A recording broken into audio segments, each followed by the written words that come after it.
Hello and welcome to Treasury Notes, a financial education program from the West Virginia State Treasurer's Office.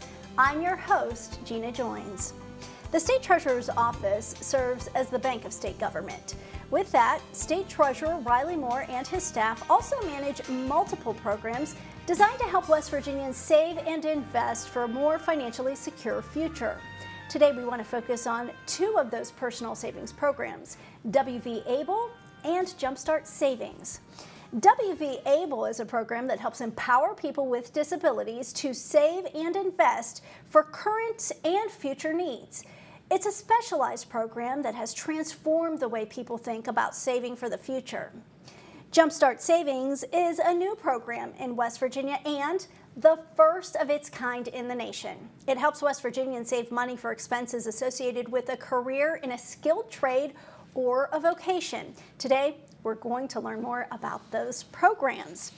And Andrea Herrick is the director of the Jumpstart Savings program. She joins me today to talk more about that savings opportunity first. Andrea, thank you so much for being here today with us. Thank you. All right, first, let's just talk about what Jumpstart Savings is. Can you give us a brief overview of the program and who this program is for? Sure. So Jumpstart Savings is a career savings account that is offered through the West Virginia State Treasurer's Office. And it's meant to serve, skilled trade workers in West Virginia, entrepreneurs, and the blue-collar workforce. And this is something our current State Treasurer, Riley Moore, actually created through proposed legislation in the legislature.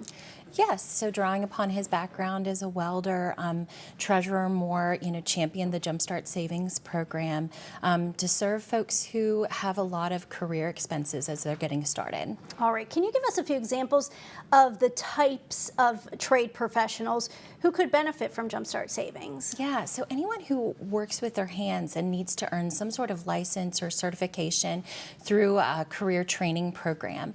So Jumpstart Savings is working with CDL drivers, HVAC technicians, diesel mechanics, even cosmetologists and chefs can benefit from Jumpstart. And to get the special savings incentives, you do have to qualify for an account. So how do you qualify for a Jumpstart account? Is it easy to find out? Yeah, so we actually offer an online quiz at WVJumpstart.com. It's just 5 questions that you can take a look and find out if you can really maximize your savings potential through Jumpstart. But really, anybody who's gone through a registered apprenticeship program, a high school career technical education program, a community and technical college, or has some sort of license or certification in the trades should be able to take advantage of Jumpstart. This is a program for you if you are a trade professional, for sure. And we're seeing some images on the screen there from the website and just some of the questions you can go through to find out if you do qualify to open an account. And while we're talking about who can open an account, there is a difference between the account owner and the account beneficiary. It could be both people or it could be separate people. Can you kind of explain that? Because this is a little bit different than just going to your bank and opening a bank account. Yeah, I'm happy to clarify. So the beneficiary is the person who's benefiting from the account. That should be the current or future trade professional. So while most of our account owners are, trade professionals who are currently working, they're able to be both the account owner and the beneficiary. They can be both. We do have a lot of parents and grandparents who will open the account as the account owner for a child who is looking toward a career in the trades, and they would be the designated beneficiary. So if I'm out there working in the trades and I say I want to open up a Jumpstart account, savings account, I can do that for myself, and I would be the account owner and the account beneficiary. But if you're a parent, or like you said, maybe a grandparent, and you want to say start saving for your child who's in middle school, high school, or even in a technical school at that time, and they say, hey, I want to start saving for their future career. This is a great way to do that. A great way to do that. Okay, and there is a great incentive too if you are in that category where maybe you're looking to help grow a person's account. Talk about the incentives. Yeah, so we actually offer a $100 Ignite incentive, and that is just to kick off your savings. We offer offer that for, anyone who would open the account on behalf of someone who's under 18, or if you'd open an account and you're within the first 6 months of your vocational training program. So within the first 6 months of entering a community college or an apprenticeship, you should definitely take a look into that $100 Ignite incentive. Okay, so if you are starting out in your career, or if you haven't even started yet, and you want to be a trade professional, that's a great time. This is a great opportunity for you because you're going to get a little extra boost in your account. And it'll start off a lifetime of career savings, for sure. And when we talk about the career savings, one of the unique thing about Jumpstart Savings is their special state tax incentives. Talk a little bit about that. Yeah, so Jumpstart is a tax-advantaged career savings account. So basically, any money that you would set aside for future career expenses, whether that be tools, equipment, supplies, licenses, or certifications, is tax advantaged up to $25,000 per year. So it can be really financially transformative year after year for the life of your career. And those are the state tax advantages. Let's talk about how people actually open an account. If you're interested in this program and you say, okay, I've gone online, I've looked, this sounds right for me. What is the next step if you wanted to take the plunge and open an account? Because it's not hard. It's something you can do very easily. Yeah. So if you go to WVJumpstart.com and just click Enroll Now, it's a 5-minute process. You can do it right from your phone. It lists any documents that you might need to have on hand, like your social security number or driver's license or ID number. And once you've opened the account, you'll be contacted by a representative from United Bank who administers the account, and they can get you started setting up that account and accessing, online and mobile banking features. And once you start saving in Jumpstart, then you can also start using the savings in Jumpstart. So talk about how this may be a little bit different from a longer-term savings or an investment plan, where it's something that people can go out, they can start using it if they want to, and how do they use it, and what can they use? What can they use their account money that they've saved on? So Jumpstart is meant, it was built to be very fluid and flexible for the small business owner, the entrepreneur, the independent contractor who may need to dip in and out of funds on a day-to-day basis. So there's no limit on transactions per month. They should be able to access those funds as soon as they open the account. You can use Jumpstart toward a variety of expenses in your trade career. So things like tools, equipment, rent, transportation costs, legal fees, even marketing costs and business startup costs would apply for Jumpstart.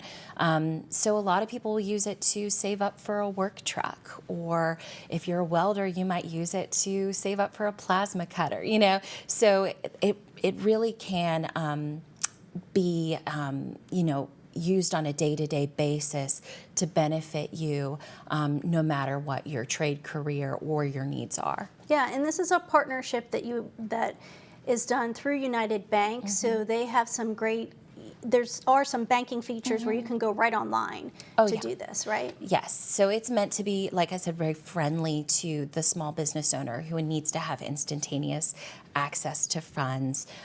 So you will be able to access your Jumpstart account online and also from a mobile device. Okay, great. Who else, can anyone else contribute to a Jumpstart savings account? It doesn't just have to be the account owner or the beneficiary, right? For sure. So friends, family members, even your employer can contribute to a Jumpstart savings account. And I always like to tell people that we offer a gifting form on our website. So if you know somebody who's going to go on to a trade career and you want to give them a really great foundation toward any types of tools or expenses that might be coming up front, you can give a gift to that individual's account using our gifting form at WVJumpstart.com. And this can really help a person who's starting their career or trade career. It can also help seasoned professionals. They can also benefit from this plan. I mean, really, it's a savings plan that kind of grows with the individual. Talk about that journey for a person who wants to use a Jumpstart savings account. Yes. So, Jumpstart was built to last over the life of your career. So if you are a seasoned trade professional and you have some bigger expenses that might be coming down the line as, you grow your business, you can use Jumpstart to save for those items. And Jumpstart is also really, one of the tax advantages is that any type of qualified distribution that's not otherwise federally deductible or reimbursed by an employer is also eligible for, special state tax advantages as well. So I definitely recommend to the seasoned trade professional to check those out on the website because they could be really advantageous to you. Yeah, and again, we're talking about Jumpstart Savings. It's a program of the West Virginia State Treasurer's Office. It is what Andrew describes as a career savings account, which I think is a really accurate description of what this product is. It is a career savings account. It helps trade professionals in our state. Let's take a step back and just talk about the need for this, Andrea, because I know in West Virginia, we have so many workers who really could take advantage of a savings program like this. Oh, yeah. So our nation, is facing a critical shortage of trade professionals. And, this program is meant to incentivize workforce participation and, really remove some financial barriers to individuals who are getting started in their trade careers. Even if they're not paying for college tuition, there are a lot of upfront costs to getting your start, whether that's the purchase of work boots, hand tools, specialty tools, anything that you might need to get started in your trade. So Jumpstart's really meant to fill that gap, to really meet that need for trade professionals in our state. And we can see here a video on the website, some West Virginia trade professionals who are using the program. And it's just a great opportunity for people. We really appreciate you being here today to help explain it. If people have more questions about Jumpstart Savings, who do they need to go to and what do they need to do? Yeah, so you can contact a representative at the West Virginia State Treasurer's Office. I'm, happy to touch base with account owners, and I do so on a daily basis as well. And provide customer service. But a great place to start is WVJumpstart.com, and our contact information is at the bottom of the page. We also have field staff who are traveling the state constantly to talk to people and educate West Virginians about the program. So if you know of a local West Virginia Treasury representative in your area, definitely reach out to them as well. And social media. Yes, also on social media, mm-hmm. on Facebook as well. Any final thoughts, Andrea? No, I would say definitely check out the website. Remember to take the quiz, see if Jumpstart's something that can benefit you. Sign up for our newsletter. And we come where we're invited. We go to classrooms, workplaces, conferences, other types of events to really, get the word out about Jumpstart. We want people to be, enjoying these special state tax advantages as they advance their careers. Fantastic. Thanks so much, Andrea. We appreciate you being here. We're going to take a short break right now, but when we return, we'll learn more about the investment program that is helping West Virginians with disabilities achieve financial independence. Stay with us. We'll be right back. The West Virginia State Treasurer's Vault is holding millions in unclaimed property. From uncashed checks to forgotten utility deposits, we want to return your money to you. Find out if you have unclaimed property. Search your name at WVTreasury.com.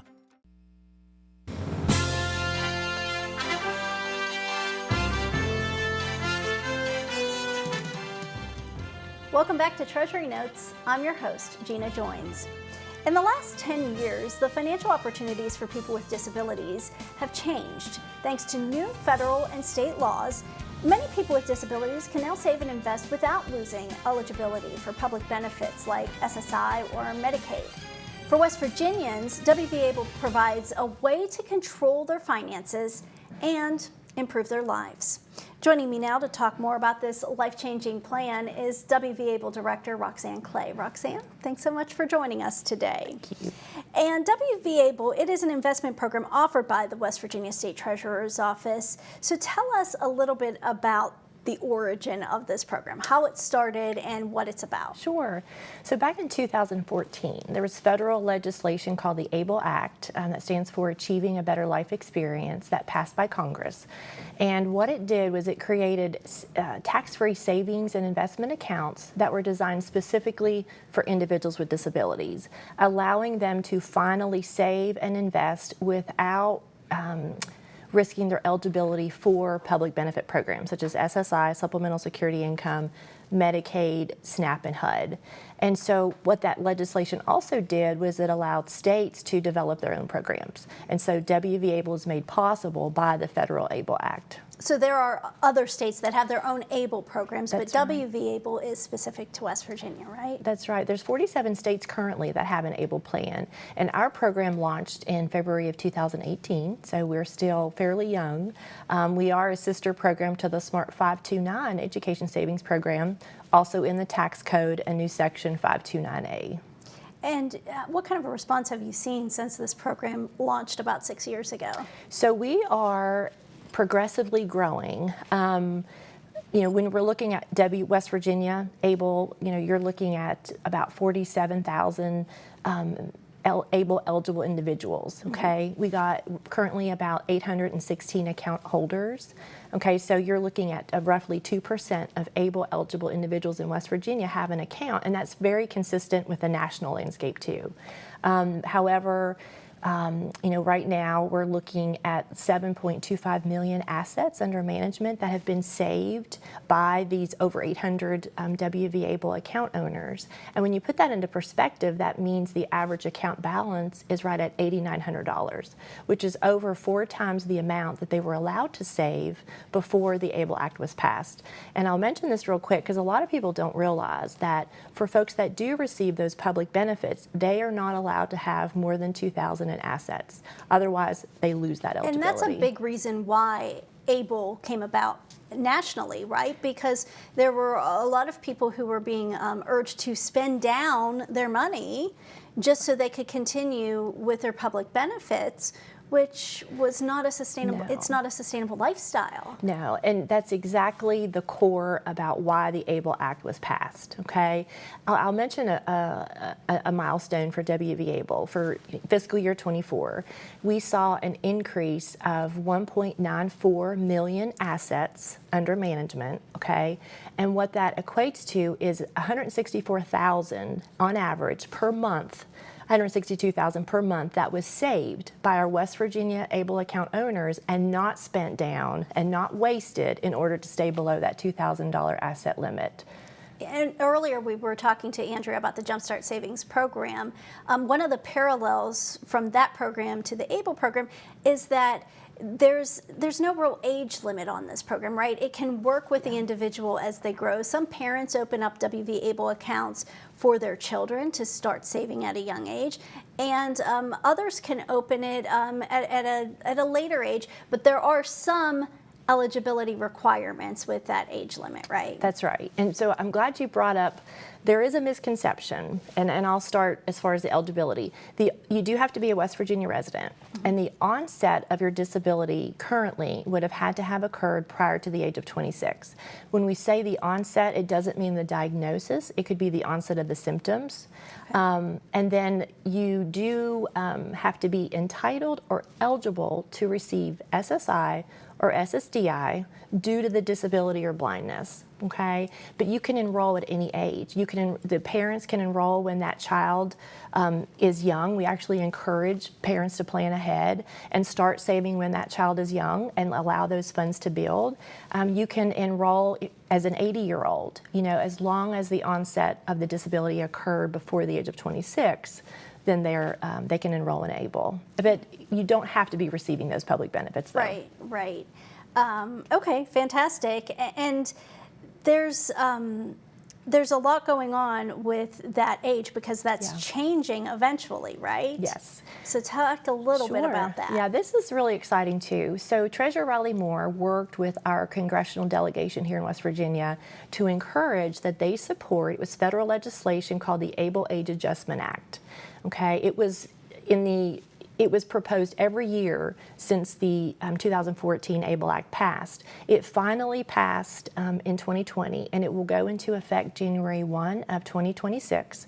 And what that does is it increases the age limit for the age of onset of disability from before age 26 to before age 46. So that's huge for individuals with disabilities whose disability occurred at a later age, and we're talking 6 million individuals nationwide. That includes 1 million of our brave veterans. That's fantastic. So eventually this program is going to expand and more people will be eligible, which is certainly some good news.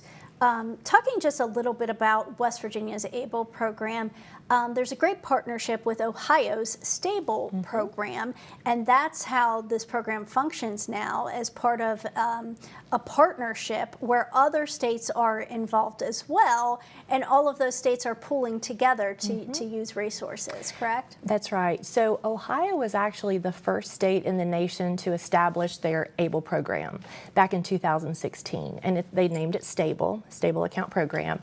And once, they put a lot of money and resources into developing their plan and their platform.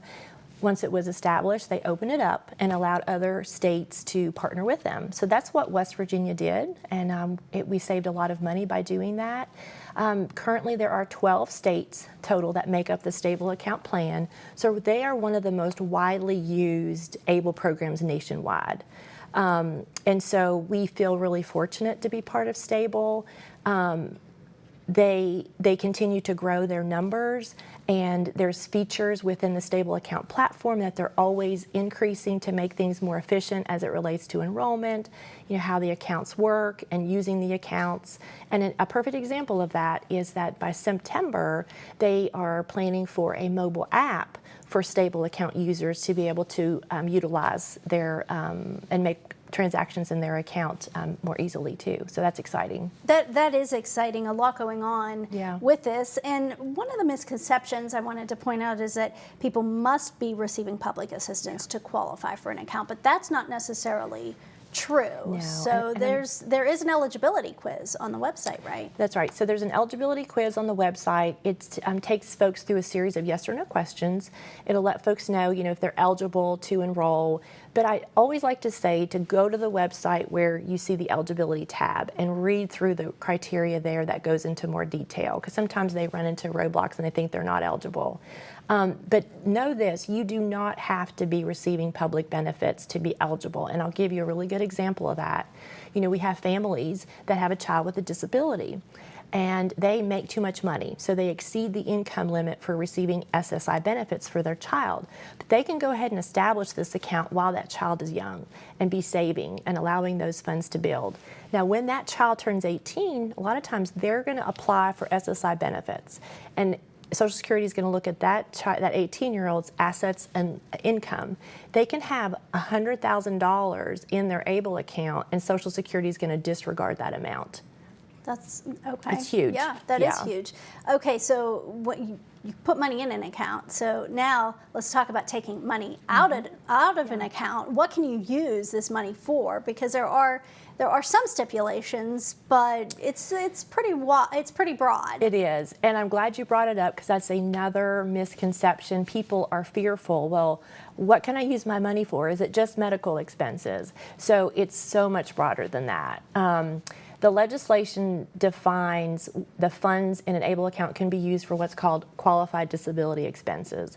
There's not a list, so it's not restrictive, okay? We have categories. So some examples of categories include housing, basic living expenses, transportation, health and wellness, legal. So think of it in terms of the expense needs to support the beneficiary, okay, and it must help to maintain or improve their health, their independence, and their quality of life. So a good example is going to the movies, because it lends towards building the quality of life for that individual with a disability. Even going on a vacation, as long as that expense supports the beneficiary, then it's going to be a qualified disability expense. And it's easy to access the funds. Let's Yes. talk a little bit about that, because how can you take out the funds and withdraw the funds? So funds are available as soon as that account is in active status. The funds are available to use at any time. There's several ways to get money out. One of the great features with Stable account is they have what's called a Stable Visa debit card. There's no cost to that card, okay? But everyone with a Stable account is eligible for this card. They do have to request it. And the beauty of the card is there's some protections that are put in place. So you do have to load it, okay? So you're gonna get the card, you're gonna see that it's already linked within the Stable account platform, and you're gonna load the card with those funds. And then wherever Visa is accepted is where you can use the card. We have parents who have adolescents, or we have adult individuals with disabilities, that are using the cards. Whoever's managing the account can set up restrictions to where the card can only be used for food-related items. You can't use the card at an ATM, so there's some protection built in there. You can also request to receive a text alert every time the card is swiped. So it's just an excellent way for those folks that are wanting to use these accounts for more transactional purchases. Let's talk about how do you get an ABLE account? Walk me through the process. So go to WVABLE.com. You'll see the button for Enroll, Open an Account. You click on that, and it takes you to the Stable account platform, the gateway page, where you're just going to answer a series of questions, okay? If it's the individual with a disability who has the capacity and is able and wants to enroll in the account, they're going to provide information about themselves: name, date of birth, social security number, address. If it's a parent that's enrolling on behalf of a child, then they're also going to enter in that same information for them as the authorized legal representative. It's a simple online enrollment process. That's another beauty of Stable, is they have streamlined that process for folks to easily enroll. It could take 10, 15 minutes to complete that. And if they have questions, they can always call you, right? Definitely. I am a phone call away or an email away. We encourage folks to, anytime you have questions about the program or you want to learn more, definitely reach out. Go to our website. I do monthly webinars that's open to the public. I really welcome people to attend those, because you don't know what you don't know. And there's so many features, there's benefits, there's tax benefits, there's some provisions in place that we want to make sure everybody knows all the ins and outs, so they can really maximize on the use and the benefits of the accounts. And they can go to WVABLE.com, or they can also go to WVTreasury.com/WVABLE to learn more, see some videos, have your contact information, see when your webinars are. Yeah. We want to encourage people to reach out, ask questions, and learn more about the program, because the more they know, the easier they will find it is to use. Exactly. All Yeah. right. Roxanne, thank you so much for joining you. us today. We could talk a lot more, but Yeah. unfortunately, that's all the time we have. Thank you all for joining us. You can learn more about these programs again by visiting WVTreasury.com. Also, you can stay up to date on the latest news and information from the office. Just follow WV Treasury on your favorite social media platform. Keeping you informed on the Library Television Network, I'm Gina Joins with the West Virginia State Treasurer's Office.